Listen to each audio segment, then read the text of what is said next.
안녕하세요. 저는 코이카 월드 프렌즈 빌리지 정예진 선생님이에요. 만나서 너무 반가워요. 오늘 진행되는 세계 시민 교육을 통해서 여러분들이 세계 시민으로서 발전할 수 있는 꿀팁 제공해 드리려고 합니다. 세계 시민 교육에는 다양한 주제가 있지만 이번 시간에는 그 많은 주제들 가운데 보건과 관련된 세계 시민 교육을 진행하겠습니다. 오늘 우리가 이렇게 온라인으로 함께 하다 보니 소통에 다소 어려운 부분이 있을 수도 있겠지만 이번 시간을 통해서 조금 더 가까워질 수 있었으면 좋겠습니다. 먼저 코이카라는 곳이 어떤 곳인지 이야기해 볼 텐데요. 코이카는 한국국제협력단이라고도 불려요. 한국국제협력단이라는 이름을 통해서 어떤 일을 하는 곳인지 알 수 있는데요. 한국, 우리나라에서 국제, 도움이 필요한 다른 나라들의 협력, 다양한 도움을 주는 곳입니다. 즉, 한국을 대표해서 도움이 필요한 개발도상 국가들의 어려움을 해결할 수 있도록 도와주는 곳인데요. 요즘 코로나로 인해서 전 세계가 어려움을 겪고 있죠. 그래서 코이카에서는 바이러스 예방을 위한 위생용품을 지원하거나 학교시설이 갖추어지지 않아서 어려움을 겪는 학교에 학교시설을 지어주는 그런 다양한 도움들을 주고 있어요. 이렇게 국가 간의 지속적인 소통을 하면서 그들의 어려움을 살피는 좋은 친구가 되고 있습니다. 이런 도움을 더 잘 주기 위해서는 각 나라의 사람들이 어떻게 살아가는지 또 어떤 것들이 필요한 건지 알아야겠죠? 그래서 코이카 월드 프렌즈 빌리지에서는 우리나라에 있는 협력 관계를 맺고 있는 나라를 중심으로 그 나라가 속한 대륙의 생활, 역사, 문화, 환경에 대해 알아보고 다양한 체험도 해볼 수 있는 전시체험관을 운영하고 있습니다. 여러분, 우리가 사는 세상은 이렇게 서로 연결되어 있고 날이 갈수록 더욱 가까워지고 있는데요. 세계가 교통과 통신의 발달로 마치 한 마을처럼 가까워지고 있어요. 하지만 이와 동시에 갈등, 불평등, 빈곤, 환경오염과 같은 문제들도 더욱 심각해지고 있습니다. 지구온난화 문제를 예로 들 수 있는데요. 지구의 온도가 점점 올라가면서 올 여름만 해도 기나긴 장마를 겪고 홍수 피해를 겪었었죠. 그런데 이런 문제들이 세계 곳곳에서 점점 더 많이, 더 자주 일어나고 있어요. 우리는 좀 더 평화롭고 살기 좋은 지속 가능한 사회를 원합니다. 그리고 그런 사회를 만들기 위해서는 우리 모두가 함께 노력해야 합니다. 여러분은 너무 소중한 존재예요. 내가 소중한 것처럼 내 옆에 친구도 소중하고 내 이웃도 소중하고 더 나아가 지구에 살고 있는 사람들 모두 소중한 존재입니다. 이렇게 모두가 살기 좋은 세상을 만들기 위해서는 나의 문제를 넘어서 지구촌 이웃의 문제에 관심을 갖고 그 문제들을 해결하기 위해 노력하는 자세가 필요한데요. 그것이 바로 세계시민이에요. 그래서 세계시민 교육은 나와 내 주변의 사람들 그리고 우리 모두를 위해 꼭 필요한 교육이고요. 더 평화롭고 살기 좋은 미래를 위한 교육이라고 할 수 있겠습니다. 세계시민교육이라는 단어만 들었을 때 단순히 다른 문화, 다른 나라 사람들에 대한 관심 갖는 것? 이 정도로만 생각하기 쉽지만 세계시민교육 안에는 환경, 지속가능한 개발에 대한 교육, 지역사회나 국제적인 문제에 직접 행동하는 자세까지 포함되어 있습니다. 이러한 지구촌의 크고 작은 문제들을 해결하고 더 나은 세상을 만들기 위해서 유엔과 함께 세계 여러 나라들이 모여서 우리 미래에 대한 방향성을 17가지의 목표로 정하고 2016년부터 2030년까지 달성하자고 약속했습니다. 이 목표를 바로 지속가능 개발 목표라고 부르는데요. 이번 시간에는 여러 목표들 가운데 1번, 세계 모든 사람들에게 가난에서 벗어날 수 있게 노력하고 3번, 모든 사람들이 건강한 삶을 살 수 있게 하고 또 6번, 모든 사람들이 안전한 물을 마실 수 있게 깨끗한 환경에서 살 수 있게 하자라는 목표들과 관련된 이야기를 해보겠습니다. 여러분 요즘 어떻게 지내고 계신가요? 우리는 2020년 1월부터 매우 힘든 시간을 보내고 있죠. 이전의 일상이 더 이상 평범하지 않아졌고 지금은 새로운 평범에 모두가 다시 적응해야 하는 순간이 온 것입니다. 우리는 언제까지 이런 답답하고 불안정한 사회 속에서 살아가야 하는 걸까요? 인류 역사상 과거에도 이런 전염병이 이렇게 전 세계적으로 퍼진 적이 있었을까요? 지금 우리나라뿐만 아니라 전 세계적으로 높은 감염률과 사망률로 인해서 공포를 안겨주고 있는 바이러스에 대해서 이야기해 볼 텐데요. 이 바이러스의 특징을 한번 이야기해 볼 테니까 맞춰보세요. 이 바이러스는 동물에서 유래된 바이러스입니다. 그리고 사람과 동물 모두를 감염시킬 수 있는 바이러스이고요. 마지막으로 면역 능력을 갖추지 못한 사람들의 상부호흡기 감염을 일으키는 호흡기 바이러스입니다. 어떤 바이러스일까요? 네, 바로 코로나 바이러스입니다. 지금 우리나라뿐만이 아니라 전 세계적으로 유행하고 있는 코로나19의 원인체 역시 코로나 바이러스라고 하는데요. 그런데 이 코로나 바이러스가 원인이 된 또 다른 감염병이 있다는 사실 아시나요? 코로나 바이러스가 원인체인 첫 번째 감염병은 바로 사스입니다. 사스는 2002년 중국 남부 광둥성에서 발생한 중증급성 호흡기 증후군인데요. 사스로 인해 전 세계적으로 30개국에서 8천여 명의 환자가 발생했으며 다행히도 국내 환자는 발생되지 않았습니다. 다음 코로나 바이러스가 원인체인 두 번째 감염병은 바로 메르스입니다. 메르스 역시 걸리면 호흡기 증상을 보이는 중동호흡기 증후군으로 치사율이 비교적 높은 편이고 국내에서는 2015년 5월에 첫 확진자가 발생되었습니다. 이렇게 우리는 세계화로 인해서 많은 사람들과 물건들이 여러 나라를 쉽게 오갈 수 있는 그런 시대에 살고 있습니다. 특히 최근에는 코로나19로 인해서 200여국이 넘는 나라에 4천만 명 이상의 확진자가 발생되었고 100만 명이 넘는 사람들이 사망했습니다. 사스, 메르스, 코로나19 바이러스는 모두 호흡기 증후군으로 비말 감염으로 이루어집니다. 또한 백신 개발이 되지 않았죠. 그래서 특별히 호흡기의 위생에 철저히 해야 하는데요. 이러한 감염병이 한 지역이나 한 국가에만 영향을 미치는 것이 아니고 인접국가와 전 세계에 영향을 준다는 것을 보여줬죠. 따라서 각 나라 간의 방역 시스템을 잘 갖추고 협업하는 것이 중요한 시대가 되었다는 것을 알 수 있었습니다. 이렇게 세계화는 점점 가속화되고 있는데 우리는 우리가 살고 있는 이 세계를 얼마나 알고 있을까요? 다음 그림을 함께 보면서 이야기를 해봅시다. 꼬마 친구가 깨끗해 보이지 않는 물에 입을 대고 마시고 있습니다. 우리는 주변에서 쉽게 깨끗한 물을 구할 수 있지만 세계에는 그렇지 못한 나라들이 많이 있어요.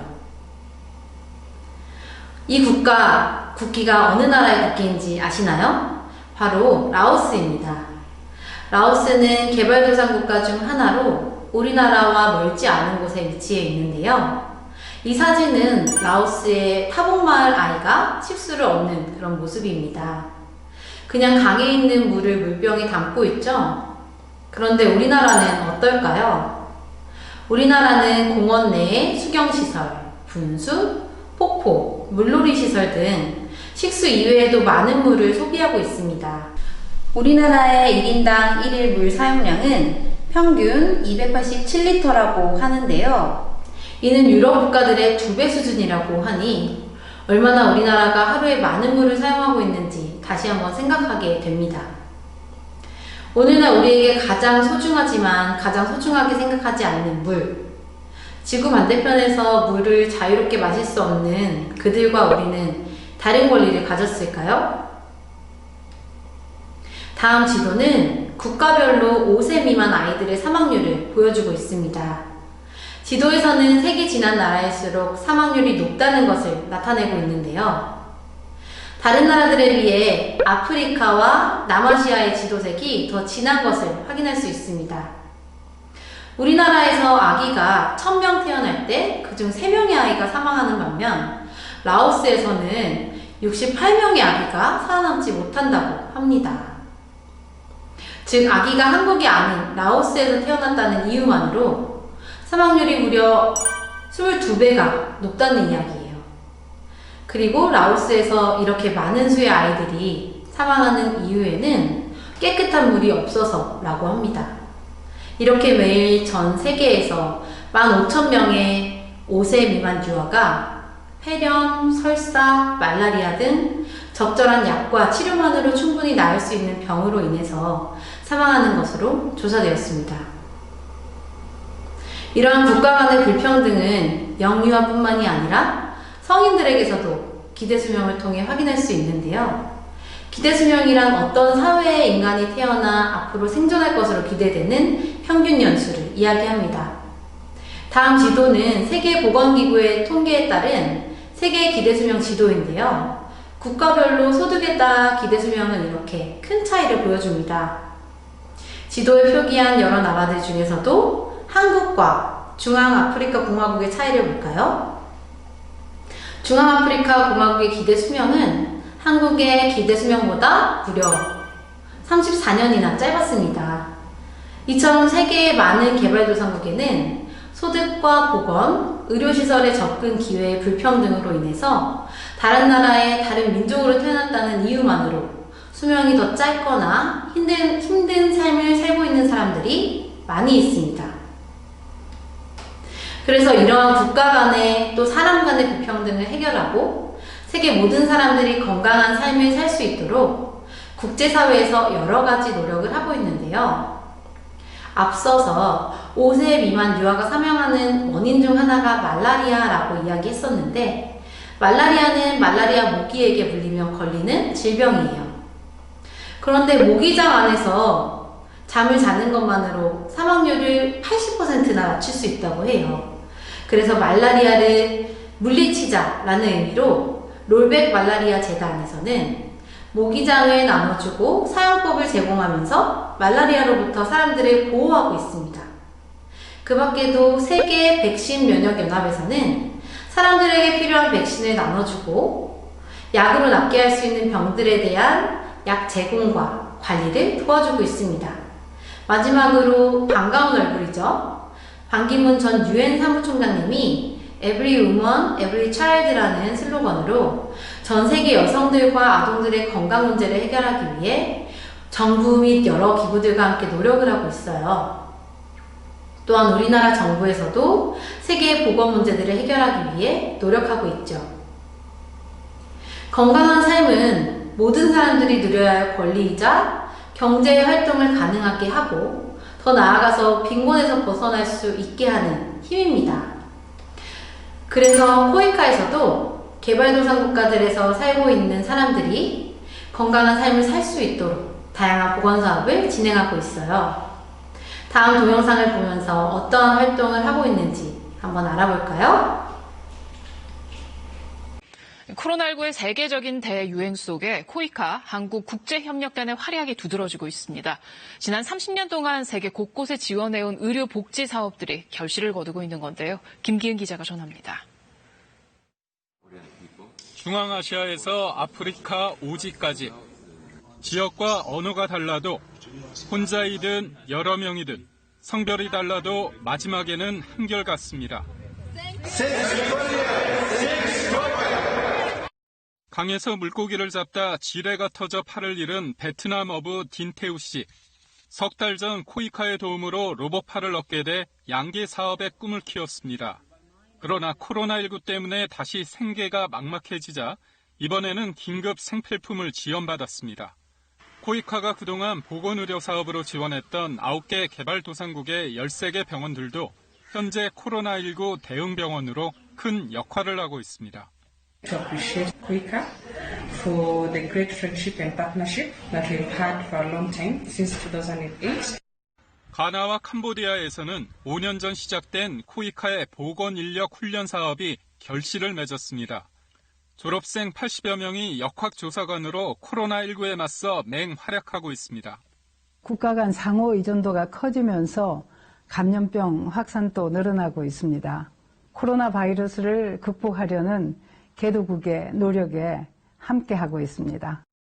에티오피아에서는 코이카의 활동상이 보도되면서 현지 주민들에게 호응을 얻고 있습니다. 코이카는 한국의 경험을 활용해 단순한 일회성 물품 지원을 넘어 현지 교육과 시설 확충 등을 통한 의료 분야의 국제개발 협력에 힘쓴다는 계획입니다. KBS 뉴스 김기영입니다. 모두가 힘든 시기를 보내고 있지만 코이카에서는 우리보다 더 어려운 사람들을 돕기 위해서 여러 방면으로 노력하고 있습니다. 이렇게 국제사회에서도 그리고 우리나라에서도 모두의 안전하고 건강한 삶을 위해서 더 많은 노력들을 하고 있다는 걸 알 수 있었어요. 오늘 언급된 질병들의 예방을 위해서는 무엇보다도 위생이 중요하겠죠? 내가 깨끗하게 씻는다고 바이러스의 대유행이 약해질까요? 네, 맞아요. 내가 지키는 위생이 나를 지키고 내가 감염될 수 있는 질병을 막고 또 다른 사람들에게 전염될 수 있는 다양한 질병의 감염을 예방할 수 있습니다. 우리는 코로나를 통해서 개인의 위생에 대한 관념과 실천하는 행동이 얼마나 중요한지 그 어느 때보다도 생생하게 경험하고 있어요. 그렇다면 지금 그리고 앞으로도 우리에게 없어서는 안 될 이것 무엇일까요? 네, 바로 마스크인데요. 최근에 무심코 벗어둔 마스크가 날아가서 또 잘못 폐기한 마스크로 인해서 해양 쓰레기가 늘고 있다고 합니다. 이렇게 해변에 버려지거나 바다로 흘러간 마스크는 귀걸이 부분이 해양 생물을 몸에 걸려서 질식을 유발하거나 이동에 장애를 주는 등 위험 요인이 된다고 하는데요. 그래서 지금부터는 우리의 소중한 마스크를 잃어버리거나 다른 곳에 올려두지 않고 잘 소지할 수 있도록 도와주는 마스크 스트랩을 만들어 볼 거예요. 그리고 사용 후에는 어떻게 잘 버려야 하는지도 알아보도록 하겠습니다. 마스크 스트랩을 만들기 전 우리가 가장 먼저 해야 할 게 있습니다. 바로 손을 깨끗이 해야 하는 건데요. 미리 손을 씻고 오셨더라도 준비해둔 손세정제를 통해서 손소독을 부탁드리겠습니다. 짠! 마스크 스트랩을 만들기 위한 준비물을 알아보겠습니다. 매듭끈 약 80cm, 붕어고리 2개, 스트랩을 예쁘게 꾸며줄 비즈를 준비합니다.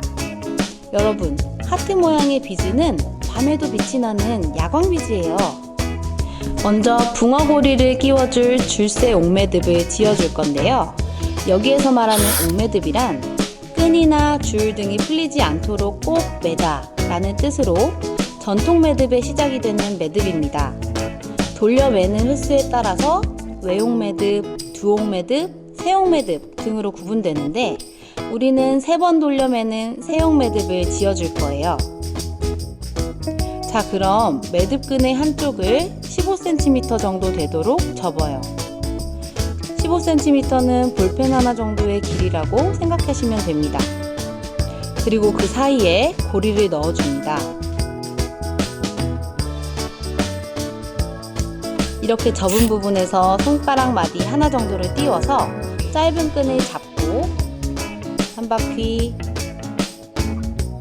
2바퀴, 3바퀴를 감아준 후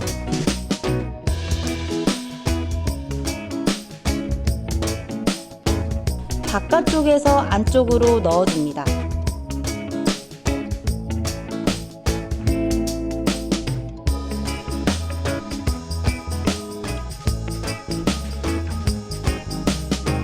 줄새 옥매듭 어렵지 않죠? 자, 다시 한번 볼까요? 짧은 끈을 잡고 한 바퀴, 2바퀴, 3바퀴를 감아주면 됩니다.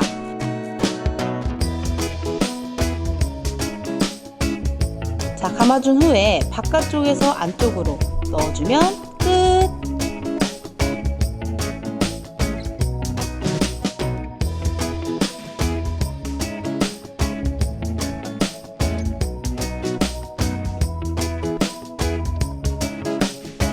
매듭을 지은 끈의 긴 쪽을 당겨서 스트랩의 길이를 조절할 수도 있어요.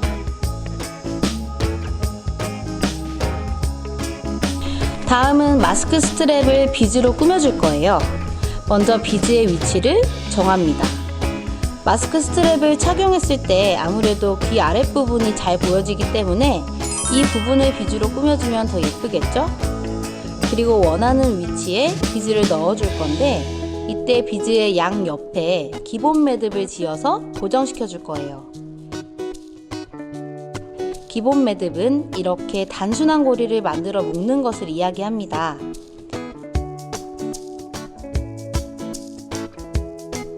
이제 비즈를 끼워 볼까요? 비즈를 끼우고 싶은 위치에 먼저 기본 매듭을 지어주고 그 후에 비즈를 넣어요. 그리고 다시 매듭을 지어서 고정시켜 줍니다.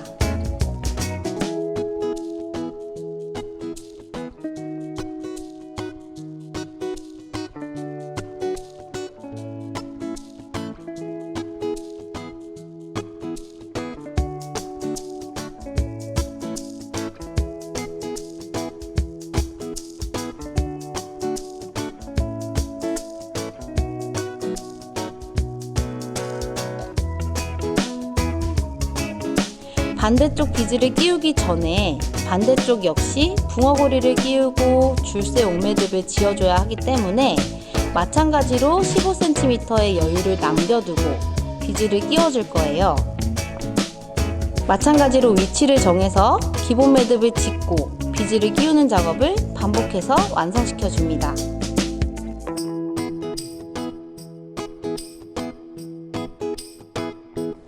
이쪽은 3개의 비즈를 한꺼번에 끼워줄 거예요. 하나하나 각각 고정시켜줘도 되지만 선생님처럼 2개 또는 3개를 연속으로 끼운 후 고정시켜줘도 예뻐요.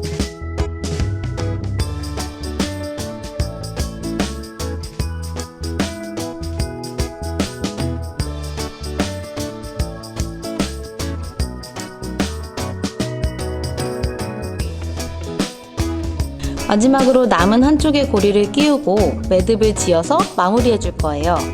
처음 붕어고리를 끼워서 줄새 옥매듭을 지어주었던 것과 마찬가지로 나머지 한쪽도 똑같이 15cm로 접어서 고리를 끼우고 손가락 마디 하나 정도를 띄워서 짧은 끈으로 하나, 둘, 3바퀴를 감아준 후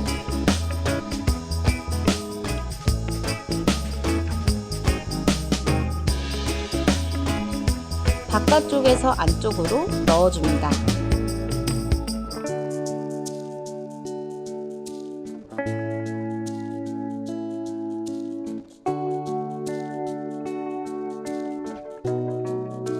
이렇게 줄새 옥매듭을 지어서 마무리하면 나만의 마스크 스트랩이 완성! 매듭의 끝에 있는 줄이 너무 길게 남았다면 매듭을 한 번 더 지어주셔도 좋아요.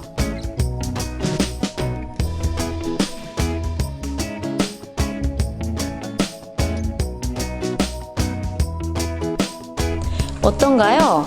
모두 예쁘게 완성하셨나요? 자, 그럼 마지막으로 알려줄 마스크 스트랩 사용 꿀팁! 빠밤! 마스크를 벗어두었을 때 안쪽 면이 오염되지 않도록 하는 것이 중요합니다. 그러기 위해선 마스크를 벗을 때 이렇게 반을 접어서 보관한다면 오염을 방지할 수 있겠죠? 또 스트랩을 착용한 후에 뒤로 돌려놓으면 음식을 먹을 때에도 오염을 방지할 수 있답니다. 여러분이 직접 만든 마스크 스트랩 올바르게 그리고 예쁘게 사용하세요. 마스크를 잘 보관하면서 올바르게 착용하는 것만큼 중요한 것이 마스크를 올바르게 버리는 것입니다. 코로나19 이후 7월 한 달 동안 전 세계적으로 버려진 마스크는 무려 1290억 개나 된다고 합니다. 알고 계셨나요? 코로나가 장기화된 지금은 더 많은 마스크가 버려지고 있겠죠? 우리가 사용하는 마스크 필터와 부직포를 포함해서 대부분은 플라스틱 소재인 합성 수지로 만들어졌다고 합니다. 플라스틱 소재로 만들어졌지만 마스크는 재활용을 하지 않고요. 재활용이 어렵기 때문에 꼭 종량제 봉투로 배출해야 합니다. 버릴 때에도 오염된 부분이 최대한 노출되지 않도록 해야 하는데요. 올바른 마스크 폐기 방법 함께 알아보도록 하겠습니다. 첫 번째, 외출 후 집으로 돌아오면 마스크에 묻은 오염물질이 손에 닿지 않도록 양쪽 끈을 잡고 마스크를 벗어주세요. 두 번째, 가위를 이용해 마스크 고리 가운데를 꼭 잘라주세요. 마스크 고리를 자른 후에는 가위를 깨끗하게 씻어주면 더 좋겠죠? 세 번째, 오염된 마스크의 바깥쪽이 노출되지 않도록 안쪽 면이 바깥으로 향하게 접어줍니다. 마지막으로 마스크 고리를 묶어서 종량제 봉투에 버려주세요. 버리고 난 후에는 꼭 손을 씻어주면 끝! 지금 우리는 각자 처한 환경과 상황은 다르지만 저마다의 자리에서 코로나19 예방과 대응을 위해 힘을 보태고 있습니다. 여러분들은 오랫동안 학교를 등교하지 않고 온라인으로 불편함을 감수하면서 수업을 받았었고, 또 지금 학교를 정상 등교하게 되었지만 정해진 위생수칙을 철저히 따르고 있죠. 또 외출이나 모임을 되도록 자제하고 있고, 코로나19와 관련된 정보를 전달 및 공유하고 있어요. 우리의 이런 노력이 큰 결실을 맺을 수 있다고 선생님은 믿고 있습니다. 여러분, 이번 시간을 통해서 여러분 모두 우리가 사는 곳을 넘어서 다른 친구들의 삶에도 관심을 갖는 넓은 시야를 가진 세계 시민이 되었으면 좋겠습니다. 우리 조금만 더 힘내요. 그럼 우리 다음 시간에 또 만나요. 안녕!